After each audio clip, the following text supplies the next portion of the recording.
এই যে হঠাৎ হঠাৎ তোমাকে মনে পড়ে, গাছের ডালে একজোড়া চড়ুই তোমাকে মনে করিয়ে দেয়, রিকশায় হুড়তলা একজোড়া মানুষ দেখলে তোমাকে মনে পড়ে। দিনে এরকম অসংখ্য কারণে হাজারবার তোমাকে মনে পড়ে। তাই ভাবলাম দোষ বোধ হয় আমার এই চক্ষু দুটির। রাতে হঠাৎ ঘুম থেকে উঠে দেখি ঘড়ির কাঁটা তখন 3টায়। বুকে হাত দিয়ে দেখি পৃথিবীর সবচেয়ে বড় ভূমিকম্পটি যেন আমার বুকের ভেতর বইছে। তখন মনে হলো চোখের কোনো দোষ নেই, দোষ আমার মস্তিষ্কের।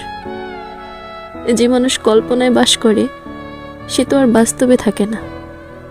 আচ্ছা আচ্ছা, এর থেকে মুক্তির কোনো উপায় আছে? আছে হয়তো।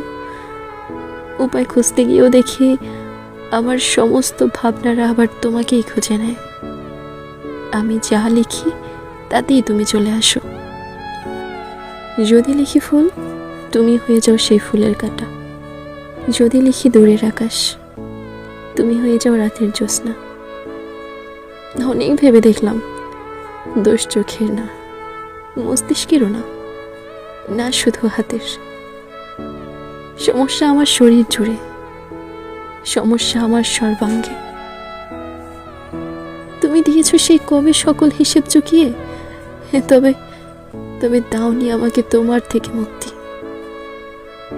তাই এখন দেহ থেকে রুহ আমার মুক্তির গান গাইছে। এটি বুঝি শেষ হবে তোমার সাথে আমার সকল চুক্তি।